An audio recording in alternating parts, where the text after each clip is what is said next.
त्वयि सति परमात्मन् मादृशान्मुग्धान् कथमतनुवशत्वान् बुद्ध के शान्यजे सुगतमगधरं वागधीशं शिवं वा जितभवमभिवन्दे भासुरं श्रीजिनं वा। 1000 श्री महावीर भगवान की 20वीं सदी के प्रथमाचार्य चारित्र चक्रवर्ती आचार्य श्री शांति सागर जी महाराज की, परम पूज्य दीक्षा गुरुवर्य आचार्य श्री धर्म सागर जी महाराज की, परम पूज्य आचार्य श्री अजित सागर जी महाराज की, श्रीमद् जैन धर्म की।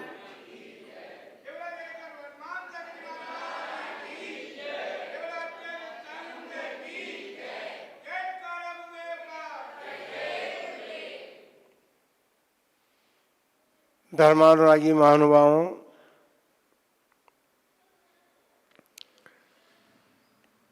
एक त्योहार आया था और उस त्योहार में आपने धर्म देशना श्रवण करने का अवसर प्राप्त किया था और उस धर्म देशना के माध्यम से ये समझने का प्रयत्न किया था कि हमने एक श्रेष्ठ जीवन प्राप्त किया। सामान्य जीवन नहीं है आपका, श्रेष्ठतम जीवन प्राप्त किया है और श्रेष्ठतम जीवन के साथ साथ हमारे आराध्य भगवान जो हैं वो श्रेष्ठतम से भी श्रेष्ठतम हैं। जिन शासन की प्राप्ति या जिनेन्द्र भगवान की प्राप्ति होना कोई सामान्य बात नहीं है। ये तो सुनिश्चित है कि आपने किसी जन्म में ऐसा पुण्य कर्म अर्जित किया था जिसके फलस्वरूप श्रेष्ठ कुल में जन्म हुआ आपका। और कैसा श्रेष्ठ कुल, जिसमें कि संसार के श्रेष्ठ भगवान जो हैं उनकी आराधना और अर्चना की जाती है। भजन तो आप रोज प्रतिदिन गाते हैं, अभिमान करो रे जैन कुल में जन्मे हमें अभिमान करो रे। लेकिन ये भजन की पंक्तियां भीतर से नहीं आती है, केवल यहां से आती है। श्रेष्ठ कुल में जन्म का फल तो यह है कि हम श्रेष्ठ कार्य करें।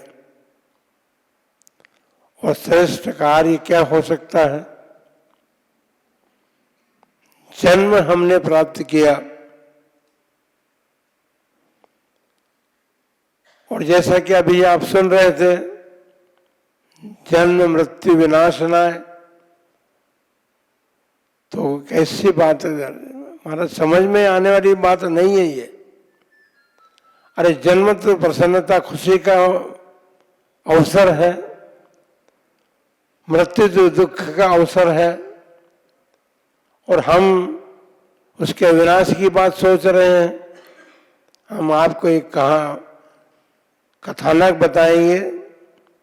वो कथानक किसी पुस्तक और शास्त्र का नहीं है, जीवंत कथानक है। सम्यक शिखर की यात्रा के समय एक व्यक्ति अपने मित्रों के साथ सम्यक शिखर की यात्रा के लिए गए और सम्यक शिखर के स्वर्णभद्र कूट पर सारे मित्र लोग गए और जो जो उन्हें अपनी अपनी इच्छा के अनुसार मांगना था वो मांग करके चले आए। वो व्यक्ति जो ऊपर नहीं गए थे, उनसे सब मित्रों ने कहा कि भाई तुम भी जाकर के कुछ मांग लो, संदेश शिखर की यात्रा के लिए आए हो, सिद्ध भूमि है। चले गए मित्रों के प्रेरणा से, लेकिन वहां जाकर के उन्होंने भगवान से क्या मांगा, कल्पना के बाहर की बात है। उन्होंने ये मांगा मेरा सर्व विनाश हो जाए। नीचे आकर के केवल मांग करके नहीं आते, वो दीवार पर लिख करके आए थे। वो मित्रों ने पूछा कि क्या मांगा भाई? बोले दीवार पर लिखा हुआ है, वहां जाकर देख करके आ जाओ आप लोग। सभी को आश्चर्य हुआ, अपने को भी आश्चर्य होगा ना कि कोई व्यक्ति सर्व विनाश मेरा हो जाए ऐसी मांग भगवान के सम्मुख कर सकता है क्या? श्वेतांबर कुल में जन्म लिया था उन्होंने, लेकिन जब आचार्य श्री वीर सागर जी महाराज का सानिध्य प्राप्त किया तो उन्होंने दिगंबर दीक्षा धारण की थी। आचार्य कल्पसुत सागर जी महाराज, जिनको आप सभी परिचित हैं, यह उनकी बात है। अरे भगवान के सम्मुख हम ये मांगे कि हमारा सर्वविनाश हो जाए, इसका मतलब क्या था? भगवान अब तक मैंने जो कुछ प्राप्त किया था, कुल तो मिला,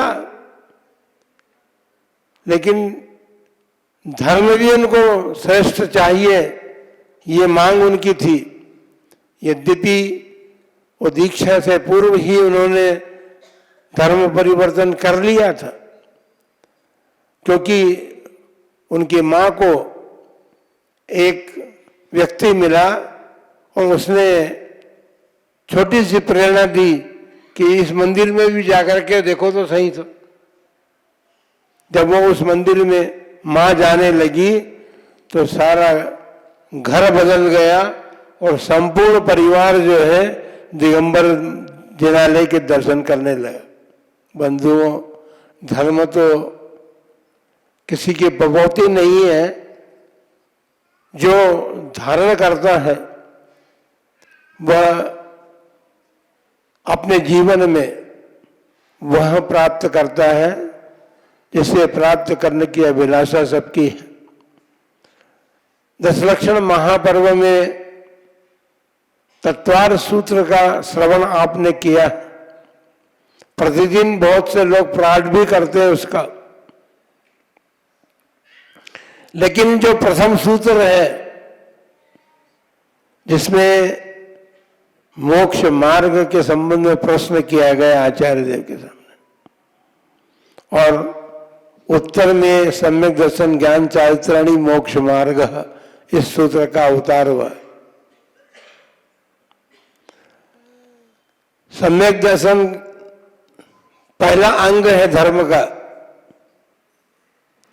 और पहला अंग है क्योंकि उसके बिना कदम नहीं बढ़ता। जब आप गमन करते हैं तो आपका एक पैर आगे की तरफ होता है, एक पैर पीछे की तरफ होता है। जब पहला कदम आपका आगे बढ़ गया तो पिछला कदम रुक सकता है क्या? फिर तो आगे बढ़ेगा वो भी, और आगे आगे क्रम से आप बढ़ते चले जाएंगे, अपने लक्ष्य को प्राप्त कर लेंगे। सम्यक दर्शन भी वही है। सम्यक दर्शन संसार के प्राणियों का पहला कदम है। उस पहले कदम को प्राप्त कर लेने के बाद फिर अगले कदम सब प्राप्त होते चले जाते हैं। केवल कदम की बात नहीं है, क्योंकि सूत्र में तो केवल 3 कदम की बात की है। ज्ञान और चारित्र प्राप्त होता है, लेकिन ज्ञान चारित्र का मतलब यह है कि सम्यक दर्शन के साथ जो ज्ञान और चारित्र प्राप्त किया है हमने, वो हमारे कदमों को निर्वाण तक ले जाने में कारण है। सामान्य बात नहीं है, लेकिन सम्यक दर्शन प्राप्त कहां से होगा, कैसे प्राप्त होगा? आप अभी सुन रहे थे, यही तो जिनेंद्र भगवान की पूजन हम श्रावकों का प्रथम कर्तव्य है। और किस प्रकार करनी चाहिए जिससे कि सम्यक दर्शन प्राप्त हो जाए। जिनेंद्र भगवान के सम्मुख खड़े होकर के हम ये उनके गुणों का स्तमन करते हुए ये प्रार्थना करें, हे भगवान आप तो केवल ज्ञानी बन गए हैं, आपके ज्ञान में जगत के संपूर्ण जाने नहीं योग्य जो पदार्थ हैं ज्ञेय, वो सब एक क्षण में प्रकट हो रहे हैं। मैं भी यही चाहता हूं, आप जिस प्रकार जयवंत हो गए, अर्थात आपने संसार को जीत लिया, संसार से मुक्त हो गए, मैं भी वही चाहता हूं, मैं भी जयवंत हूं बनूं, ये प्रार्थना लेकर के भगवान के सम्मुख उनका स्तवन करना चाहिए। कैसा स्तवन करते हैं आप लोग? नमो जो मुट्ठी में लेकर के गए, चढ़ा दिया और खड़े खड़े भगवान को नमस्कार करके आप चले आते हैं। ये प्राथमिक जीवन की प्राथमिक विधि है जिन दर्शन। जिन दर्शन के साथ साथ भगवान की पूजन भी की जाती है। चाहे दर्शन करें तो स्तवन स्तुति के माध्यम से, अर्थात अपने वचनों का प्रयोग भगवान के गुणगान में करें, और जब आप पूजन करते हैं तो फिर आपका काय अर्थात शरीर भी उसमें लगता है, और पूजन भी वही है जो स्तुति में भगवान के गुणों का कथन किया गया है। इसलिए अपनी पद्धति को बदलने का प्रयत्न कीजिए। आपको हमने कहा सबसे पहले कि श्रेष्ठ कुल प्राप्त हुआ, उसका गौरव आपके भीतर जागृत होना चाहिए, और आप विश्व के जगत के संपूर्ण जगत के श्रेष्ठतम अवलंबन के पास जा रहे हैं, जिनका अवलंबन लेने से हमारे भीतर वो चेतना जागृत होगी। वो चेतना ही तो सम्यक दर्शन प्राप्त कराने में कारण होगी, और जब पहला अंग हमारे जीवन में प्रकट हो जाएगा तो फिर हमारा ज्ञान जो कुछ भी है, आप सब कुछ संसार में जो कुछ हो रहा है उसका ज्ञान तो प्राप्त करने के लिए लालसा आपके भीतर जागृत होती है, और सारा प्रयत्न पुरुषार्थ भी इसके लिए करते हैं। लेकिन जो धर्म है और धर्म का प्रथम अंग है, उसको प्राप्त करके हम ऐसा कुछ कर सके अपने जीवन में कि हम जगत के पदार्थों को दर्पण के वक्त हमारे ज्ञान में झलकने लग जाए। दर्पण क्या करता है? आपके रूप को ही तो दिखाता है। सम्यक दर्शन रूपी दर्पण में, या उससे पहले भगवान जिनेंद्र के सामने हम जाकर खड़े होते हैं, वो दर्पण है, उस दर्पण के सामने हम खड़े हैं तो आपका चेहरा कौन सा देखेंगे आप? आत्मा का स्वरूप हमें ज्ञात होगा, हम कैसे हैं, हम कौन हैं और हमें क्या करना है, इसका ज्ञान यदि प्राप्त करना है तो जिन्हें भगवान को दर्पण बना करके उसके सम्मुख उनका गुणों का स्तवन करें, उनके गुणों को स्तवन करें कि भगवान आपने जिस प्रकार पुरुषार्थ के बल पर सम्यक दर्शन के माध्यम से आपने जीवन में परिवर्तन किया, ज्ञान और चारित्र भी आपका प्रकट हुआ और आप परमात्मा पद को प्राप्त हो गए, आप जयवंत हो गए, आपने संसार को जीत लिया। अभी मैं दीन दुखी संसारी प्राणी संसार में परिभ्रमण कर रहा हूं, मेरा भी संसार नष्ट हो, जैसे सुरसगा जी महाराज ने कहा मेरा सर्वनाश हो जाए। सर्वनाश होने का मतलब ये था कि मैं संसार परिभ्रमण करते करते थक गया हूं, मेरा संसार नष्ट हो, संपूर्ण प्रकार से जो अब तक मैंने संचित किया है वो सब नाश को प्राप्त हो जाए। और सर्वनाश होने के साथ उन्होंने उसका इस भावना से उन्होंने दीक्षा धारण की थी। और आपको पता है उन्होंने 12 वर्ष की संलेखना धारण की थी। कब? ज्येष्ठ के महीने में। उनको यह कल्पना नहीं थी कि मेरा जीवन 12 वर्ष का शेष है या नहीं है, कभी भी पूरा हो सकता है। उन्होंने संलेखना ले ली 12 वर्ष की, लेकिन उनके जीवन में धर्म का अवलंबन लिए हुए थे ना, जीवन पूरा प्राप्त किया उन्होंने। और ज्येष्ठ के महीने में उनके 12 वर्ष पूरे हुए, और ज्येष्ठ के महीने में संलेखना ली उन्होंने लूणवा के अंदर। अतिशय क्षेत्र है लूणवा। उस लूणवा में, जो कि चारों तरफ समुद्र ही समुद्र है, पानी का नहीं, बालू रेती का समुद्र। अब बालू रेती के समुद्र में आप सोच सकते हैं, कल्पना कर सकते हैं कि कितनी गर्मी होगी। और फिर ज्येष्ठ का महीना है, उस ज्येष्ठ के मास में उन्होंने 8 उपवास करके अपने जीवन को, उस संलेखना को पूर्ण किया। उन आचार्य कल्प महाराज से हमें सौभाग्य मिला है उनके पास बैठ करके शिक्षाएं प्राप्त करने का, और वो है, आप सभी ने उनको देखा है। तो ऐसा परिवर्तन जब होता है, ये परिवर्तन कब होता है? जब हमें समीचीन धर्म की प्राप्ति हो जाती है। तो समीचीन धर्म की प्राप्ति होने के बाद अपने जीवन में परिवर्तन आना ही चाहिए, यह सुनिश्चित बात है। और उनके जीवन में परिवर्तन आया। आप सभी लोग इस बात को, इस दृष्टांत को प्रति समय स्मरण करें, और भगवान के सामने आप यदि मांग ही आपको करनी है, लेकिन यह बात जरूर, जैसे महाराज ने कहा, आपका मोबाइल घर रख करके जाइए। संग में गज्जू भैया है, मोबाइल वो भी रखता है, उसके पास भी बहुत लोगों के टेलीफोन आते हैं, लेकिन वे लोग समय का ध्यान नहीं रखते।